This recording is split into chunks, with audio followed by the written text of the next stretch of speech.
शाम का समय था। मैं अपने बेडरूम में लेटी कोई पत्रिका पढ़ रही थी।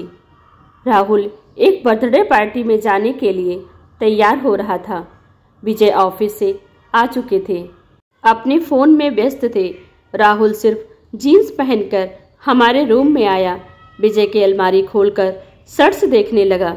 विजय ने टोका, मेरी अलमारी क्यों खोली? एक शर्ट लेनी है, अपनी पहनो जाकर। नहीं, मुझे आपकी ब्लू शर्ट पहननी है, अभी प्रेस होकर आई होगी। यार, तुम अपने कपड़े क्यों नहीं पहनते? और यह क्या, जीन्स भी मेरी पहनी है? तो क्या हुआ पापा, बेटा हूँ आपका। राहुल अपनी चिरपरिचित मुस्कुराहट से बोला।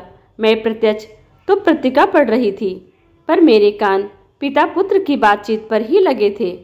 यह रोज का किस्सा है। अब चूंकि दोनों का नाप बराबर हो गया है, राहुल को मजा आता है रोज पापा के कपड़े पहनने में। उसे ब्लू शर्ट मिल गई और वह उसे पहनता हुआ हमारे रूम से निकल गया। विजय बोले, फिर पहन गया मेरी शर्ट। फिर राहुल को सुनाने के लिए जोर से बोले, कितने दिन पहनोगे? और अब जा ही रहे हो ना, जल्दी जाओ, मेरी जान छूटेगी। राहुल का वहीं से जवाब आया, आपके सारे कपड़े ले जाऊंगा, मैं क्या पहनूंगा? आप अपने लिए नए खरीद लेना। वाह, यह भी बात ठीक है, मज़ा आ जाएगा, सब नए कपड़े खरीद लूँगा। हाँ ठीक है, ले जाना सब पुराने कपड़े। मैंने पत्रिका एक तरफ रखकर पूछा, विजय ऐसे क्यों बोलते हो? जरा भी नहीं सोचते तुम जान छूटेगी? या क्यों कहा तो और क्या, जब देखो मेरी अलमारी से कुछ न कुछ निकालता रहता है।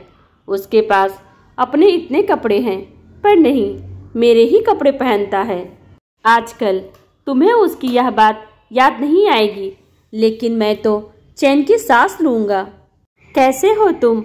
हर समय यही कहते हो। मुझे हमेशा की तरह झुलझुलाहट हुई। राहुल का जीमेट में अच्छा स्कोर आया है। उसका एडमिशन फ्रांस के एक वर्ल्ड वाइड टॉप 5 कॉलेज में हो गया है। 3 महीने बाद उसे फ्रांस चले जाना है। आजकल वह थोड़ा फ्री है। मेरे दिल को तो एक एक दिन जैसे और भारी करता चला जा रहा है। पर आजकल मैं अक्सर इस बात पर मन ही मन चिढ़ती रहती हूँ कि विजय कितने हार्टलेस हैं। एक बार भी बेटे को बाहर जाने से मना नहीं किया। जब उसने जिद की तो मुझे ही समझाया। उसके सुनहरे भविष्य के लिए उसे जाने दो। उसने इस एडमिशन के लिए बहुत मेहनत की है। अगर वह विदेश जाना चाहता है और हम यह अफोर्ड कर सकते हैं, तो उसे खुशी खुशी भेजो। हर समय दुखी रहकर उसके सपने पूरे होने में बाधा नहीं बनना है हमें। माता पिता हैं उसका हर संभव साथ देना है। उनकी इतनी बात सुनकर मैंने चुप्पी ओढ़ ली, पर दिल ही दिल में यही सोचा, कितने प्रैक्टिकल हैं विजय। उल्टा मैंने उन्हें विदेश में उच्च शिक्षा प्राप्त करने के विषय पर राहुल से भी ज्यादा उत्साहित देखा है। पिता पुत्र के जोश को देखकर मैं ठंडी सांस भरकर ही रह जाती थी। कई बार मैं कह भी देती थी, कल अगर राहुल बदल जाए, विदेशी धरती पर रहते हुए हमें भूल भी जाए, तो मुझे दोष मत देना। इस पर विजय हंसकर कहते हैं, भूल गया तो क्या हुआ, जहाँ रहे खुश रहे। हम भी यह सोचकर खुश रह लेंगे कि हमने बेटे को सेटल कर अपना फर्ज पूरा किया। मैंने गुस्से में कहा था, तुम्हारे सीने में दिल है भी कि नहीं? हमेशा हर बात के लिए तैयार। क्या जरा भी दिल उदास नहीं होता तुम्हारा किसी भी बात पर? अरे, या तो खुशी की बात है, हमारा बेटा एक शानदार कॉलेज में पढ़ेगा, वहीं से उसे अच्छी जॉब भी मिलेगी, बढ़िया लाइफ जिएगा। मैं इस बात पर अक्सर सोचती हूँ कि क्या सचमुच पुरुष प्रैक्टिकल होते हैं और हार्टलेस भी? आजकल हर समय विजय को राहुल के जाने पर उत्साहित देखती हूँ तो पता नहीं दिल कैसा हो जाता है। एक दिन मैं राहुल से कह रही थी, राहुल तुम तो कभी हमसे एक हफ्ता भी दूर नहीं रहे। रात 11 बजे भी आते हो तो मॉम मॉम करके घूमते हो। वहाँ कैसे रह पाओगे हम लोगों के बिना? राहुल के कुछ कहने से पहले ही विजय बोल पड़े थे, अरे बड़ा हो गया है हमारा बेटा, कुछ ही दिनों में वहाँ सेट हो जाएगा। तुम ये सब बातें मत सोचो अब। मुझे उस समय गुस्सा तो बहुत आया था, पर चुप रह गई थी। राहुल के जाने का समय धीरे धीरे पास आ रहा था और मैं विजय का उत्साह देखकर मन ही मन उन्हें हार्टलेस की उपाधि देती रही। उसकी सारी शॉपिंग विजय ऑफिस से छुट्टी लेकर भी करते। राहुल से 3 साल बड़ी रिया से ही फिर मैंने अपने मन की बात शेयर की। तुम्हारे पापा के सीने में तो दिल जैसे है ही नहीं, पत्थर है जैसे। एक बार भी यह सोचकर उदास नहीं होते कि बेटा जा रहा है। कम से कम साल भर से पहले तो उससे मिलना नहीं होगा। रिया मेरी ही तरह है, बहुत ही सेंसिटिव। उसने मेरी हाँ में हाँ मिलाई। हाँ मम्मी, पापा को तो जैसे कोई फर्क ही नहीं पड़ता। वे सचमुच बहुत ही मजबूत दिल के हैं। अक्सर विजय फोन पर परिचितों से बात करते हुए बहुत ही जोश से राहुल के जाने के बारे में बताते रहते। राहुल के जाने में 1 हफ्ता ही बचा था तो विजय ने कहा, राहुल बुला लो अपने फ्रेंड्स को डिनर पर। तुम्हारे जाने की खुशी में एक पार्टी हो जाए। जाते जाते मैंने उन्हें घूरा, फिर चिढ़कर कहा, मेरा बेटा इतने दिनों के लिए जा रहा है, मेरा कोई मूड नहीं है पार्टी देने का। राहुल शुरू हो गया, पापा ठीक कह रहे हैं आप। मॉम बुलाने दो ना फ्रेंड्स को प्लीज़। राहुल ने जिद की तो मैं मना नहीं कर पाई। सोचा जा ही रहा है, अब पता नहीं बचपन के इन दोस्तों से अब कब मिलना होगा। शुरू में तो वहाँ अकेलापन ही लगेगा। मैंने कहा ठीक है, बुला लो जिसे बुलाना हो। फिर उसके सभी दोस्तों को डिनर पर बुलाया गया। सारे दोस्त बहुत खुश थे। विजय सबको स्नेहपूर्वक खाना परोसते रहे और मैं अपने आंसू छुपा छुपा कर पोंछती ही रही। रिया मेरे मन की उदासी की प्रत्यक्ष गवाह थी। वह भी उदास थी। मैंने बड़ी मुश्किल से थोड़ा सा खाना खाया। रात 1 बजे तक राहुल के दोस्तों की महफिल जमी रही।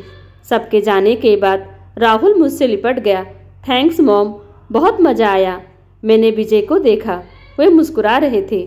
मैंने अकेले में चिढ़ते हुए कहा, कैसे पिता हो तुम, बेटे की जाने की पार्टी में इतना खुश। मेरा तो दिल बैठा जा रहा है, कैसे रहूंगी उसके जाने के बाद। विजय ने मेरे गाल थपथपाए। सब ठीक ही होगा रश्मि, उसे खुशी खुशी भेजो, नहीं तो वह भी दुखी रहेगा। काश मेरे दिल भी तुम्हारी तरह होता, मैंने कहा तो विजय बस मुस्कुरा दिए। राहुल की फ्लाइट रात 1 बजे की थी। हम सब 7 बजे के आसपास घर से निकले। विजय की कार में हम चारों और 2 कारों में राहुल के दोस्त भी उसे छोड़ने एयरपोर्ट के लिए निकले। रिया आगे बैठी थी, मैं राहुल के साथ पीछे ही बैठी थी। पूरे रास्ते मैंने राहुल का हाथ पकड़े रखा। दिल पर जैसे कोई भारी वजन रखता जा रहा था। राहुल कुछ उदास सा था। विजय ही रास्ते भर हल्की फुल्की बात कर माहौल सामान्य रखते रहे। मेरे पास कहने को कुछ नहीं था। मैं पूरे रास्ते आंसू ही पोंछती रही। राहुल कभी मेरे गाल पर किस कर रहा था, कभी मेरे कंधे पर सिर रख रहा था, कभी मुझे तसल्ली दे रहा था। डोंट वरी मॉम, स्काइप पर रोज बात करेंगे, आप उदास मत हो, मैं हमेशा टच में रहूंगा। एयरपोर्ट पहुंचकर सारे दोस्त इकट्ठा हुए। माहौल कुछ उदास सा हुआ। सबके गले मिलकर राहुल अपनी ट्रॉली लेकर अंदर की ओर बढ़ा तो उसके सारे दोस्त जोर से बोले, राहुल जा जी ले अपनी जिंदगी। राहुल ने पीछे मुड़कर देखा। सब दोस्तों के साथ वह भी हाथ हिलाता हुआ हंस दिया। जैसे ही राहुल आंखों से ओझल हुआ, विजय वहीं कार पर सिर टिकाकर सिसक पड़े। सारे दोस्त आसपास हैरान से खड़े रह गए। अपने माथे पर हाथ रखकर विजय सिसकियां भर रहे थे। रिया और मैंने आंसू पूरित आंखों से एक दूसरे को देखा। मेरा हार्टलेस जीवन साथी तो माहौल से जैसे बेखबर सा फूट फूट कर रोए जा रहा था। कितनी गलत थी मैं। हार्टलेस कहाँ होते हैं पुरुष, उनके सीने में भी दिल धड़कता है। उन्हें भी तो वे सब भावनाएं छूती हैं जिन्हें हम उजागर कर देती हैं।